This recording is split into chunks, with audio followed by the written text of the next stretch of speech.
국가보안법 폐지를 요구하는 창원운동 10만 명이 달성되었습니다. 이에 대한 동의는 간첩 지령에 의한 성과라고 칭송하고 있습니다. 언론노조를 중심으로 민주언론시민연합과 같은 언론시민단체들과 연대해 조선일보 폐간운동본부를 활동을 진행하도록 하라라는 지령을 내리기도 하였습니다. 윤석열에게 공격의 화살을 집중하여 국민의힘 것들을 궁지에 몰아넣어라 라는 지령을 내렸습니다.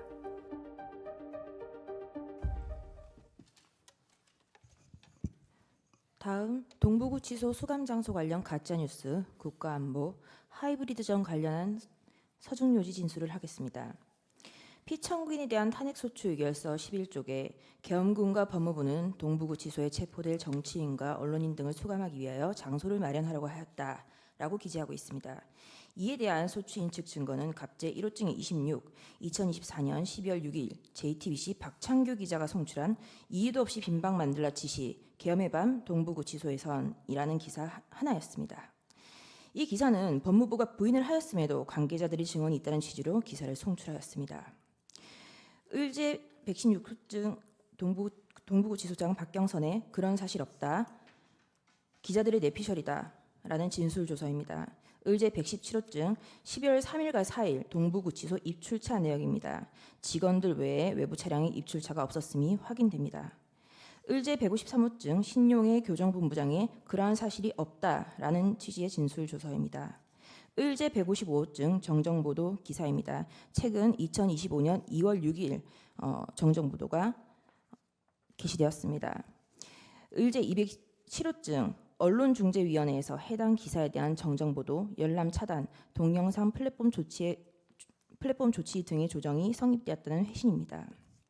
이처럼 이 사건 탄핵소추는 양산된 가짜뉴스들과 선동들로 가결되었음이 또 한 번 확인되었습니다. 국가안보 하이브리드전 관련 서증입니다.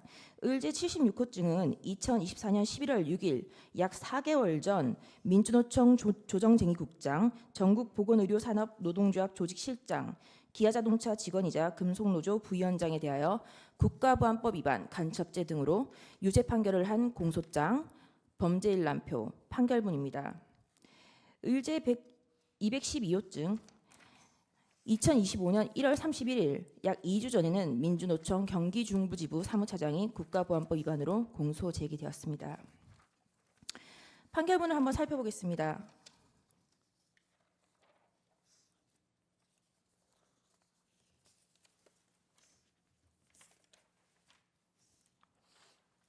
판결문의 내용을 살펴보면 북한 문화교류국은 이들에게 전국의 지사를 만들게 하고 북한의 지령을 받아 전민 항쟁을 통한 남조선 혁명의 완수, 북한 주체 사상에 따른 김정은의 유일적 영도 체계 수립을 목적으로 대한민국 전복을 위한 실행 방안을 모의하고 국가 기밀의 수집 및 지령을 수수하고 민주노총 장악을 통한 노동계 영향력을 확대를 기도하고 물리적, 폭력적 수단을 동원한 반보수, 반미투쟁 조정 및 친북 여론전을 전개해 왔습니다. 북한에서 이들에게 내린 지령입니다. 2019년 1월 24일에 내린 지령입니다. 기아차 화성공장과 강주공장을 장악하라. 주요 통치기관들과 화성지역의 군 관련 실태를 장악하고 청와대를 비롯한 주요 통치기관들에 대한 송전선망 체계 자료를 입수하라. 화성 평택 지역의 해군 제2함대 사령부, 평택 화력, LNG 저장 탱크 시설, 평택 부두 배치도와 같은 자료를 수집하라. 청와대와 검찰, 통일부 등 기관에 자유로이 드나들 수 있도록 인맥관계를 두터이 하라라는 지령을 내렸습니다. 노무현 문재인 지지 세력들이 집권 여당과 정부의 강경 대응, 집단적 대응을 하는 경우 이들과 연대하여 자유한국당 해산과 관련한 범국민적인 단체가 조직되면 적극 합세하여 박근혜 퇴진을 위한 촛불투쟁 때와 같은 반보수 투쟁 역량을 확보하라라는 지령을 내렸습니다. 현재 민중당이 차지하고 있는 울산 동구 지역구를 무조건 사수하는 데 조직적으로 지원하라라는 지령을 내리기도 하였습니다. 여성 노조 단체들을 내세워 자한당은 여성들을 아이를 낳는 도구로 여기는 여성 천시당, 태생적인 색광당, 천하의 저질당이라는 것을 깊이 인식시켜 보수 패당에 대한 혐오감을 증대시키라라는 지령을 내렸습니다. 공수처 설치와 선거법 개정을 반대하는 보수 패당에 대한 대중의 분노를 폭발시키라. 검찰 개혁안의 국회 통과가 실현될 때까지 자한당을 집중 공격하라라는 지령을 내리기도 하였습니다. 4월 15일 실시된 21대 국회의원 300명의 인적 사항을 5월 3일 모두 제공하였습니다. 고위공직자 범죄수사처 설치와 부정선거 의혹까지 들고 나오는 미통당 것들의 적폐물이 선거 부정 집단, 반통일 세력으로 배격하도록 항의 투쟁하라라는 지령을 내렸습니다. 일본 후쿠시마 원전 오염수 방류 관련 반일 민심을 부추겨 일본과 갈등을 되돌릴 수 없는 지경에 몰아넣도록 하고 선전 홍보 수단들을 이용하여 한반도와 주변 나라들에 대한 핵테러 행위로 단죄하는 기사들을 집중 게재하게 하라라는 지령을 내렸습니다. 아까 차기한 변호사님께서 말씀하신 것처럼 이러한 지령과 갈등으로 인하여 후쿠시마 괴담으로 인한 사회적 비용이 1조 6천억 원이 투입되었다는 기사입니다. 도쿄올림픽 경기대회 참가 거부, 일본 수산물 전면 수입 금지, 일본 상품 불매 운동 등과 같은 대일 강경 입장을 취하게 하라라는 지령을 내렸습니다. 385조입니다. 국가보안법 폐지를 요구하는 청원운동 10만 명이 달성되었습니다. 이에 대한 동의는 간첩 지령에 의한 성과라고 칭송하고 있습니다.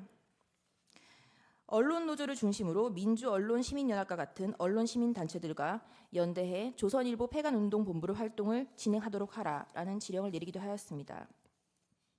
윤석열에게 공격의 화살을 집중하여 국민의힘 것들을 궁지에 몰아넣으라라는 지령을 내렸습니다.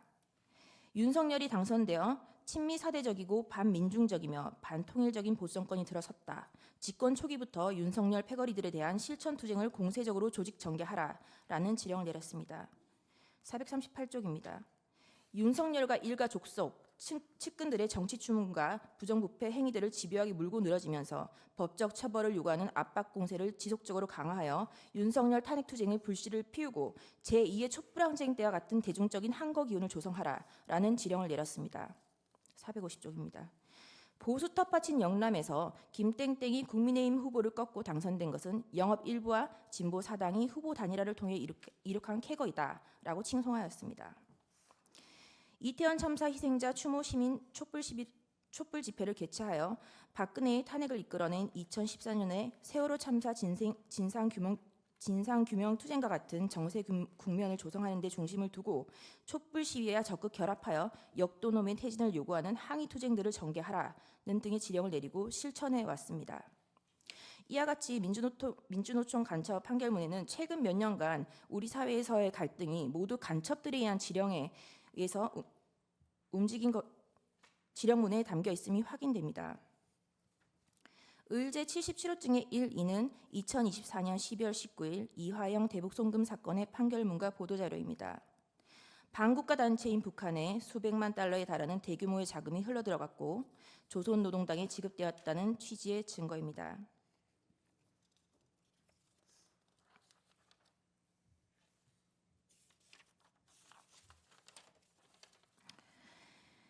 의제 210호증입니다. 대북송금 유죄 확정에 대한 이재명 사법 리스크에 대한 기사입니다. 의제 78호증의 4, 2018년 5월 10일 문재인 전 대통령이 신경제구상을 담은 USB를 김정은에게 전달했고 그 영상 속에 발전소와 관련된 내용이 있다는 취지의 기사입니다. 의제 78호증의 3, 이 USB와 관련하여 산업통상자원부 공무원들이 월성 원전 1호기 감사 직전 북한 원전 지원을 암시하는 파일을 삭제하는 사건이 논란이 되었으며 의제 78호증의 5, 2022년에서야 이 USB를 통일부에서 제작한 것이 밝혀졌습니다. 의제 78호증의 1, 그래서 이 USB에 대하여 어떠한 정보가 북한으로 넘어갔는지 정보공개 청구를 하였으나 거부 처분을 당하여 취소 소송을 하였고 해당 USB에 담긴 정보가 국가기밀 중 상급기밀에 해당함을 확인하였습니다. 그리하여 의제 78호증의 2, 이 사건에 대하여 문재인을 간첩죄 등으로 고소하였으나 각하되었고 그 각하된 이유는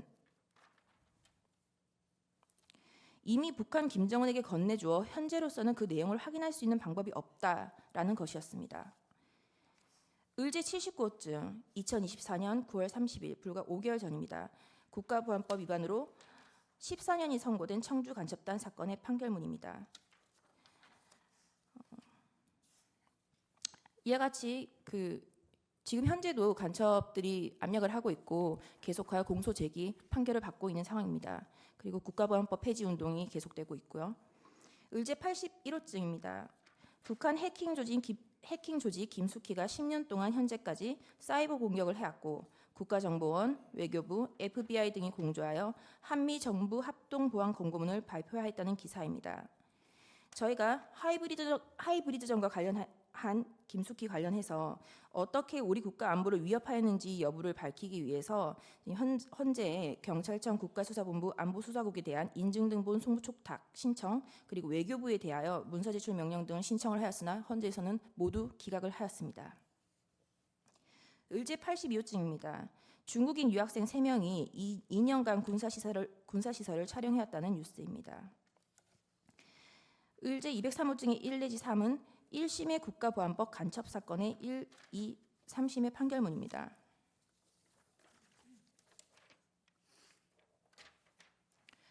의제 203호증의 4는 박선원 현 민주당 의원, 전 청와대 안보전략비서관이 1심의 사건이 연루되었음을 암시하는 기사를 썼다는 이유로 언론사를 상대로 손해배상 소송을 했고 승소했다는 기사입니다. 다음은 여인영으로부터 23시 06분경 국회를 봉쇄하고 있다고 위치 추적을 받았다는 홍장원의 진술이 거짓일 수밖에 없는 증거입니다. 의제 137호증의 1, 방첩사 배정효가 국회로 순차 출발한 시간이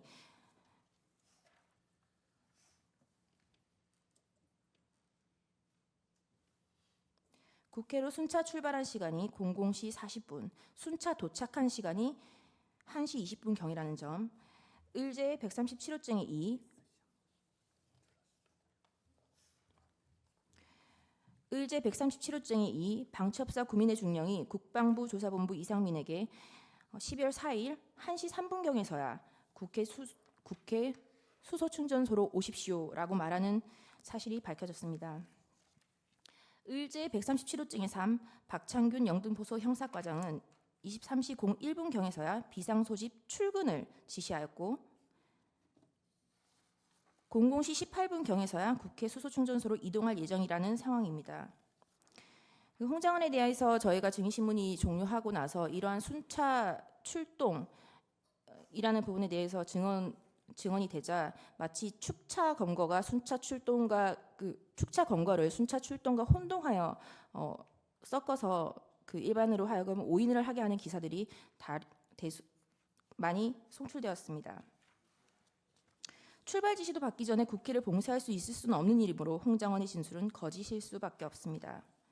의제 129호증 홍장원의 진술 조서입니다. 홍장원은 조태용 국정원장에게 대통령께 전화를 받았습니다. 대통령님께서 원장님이 미국 출장을 가셨는지 아셨나 봅니다. 라고 명확히 진술을 하고 있습니다. 의제 167호증 조태용의 경찰 진술 조서입니다.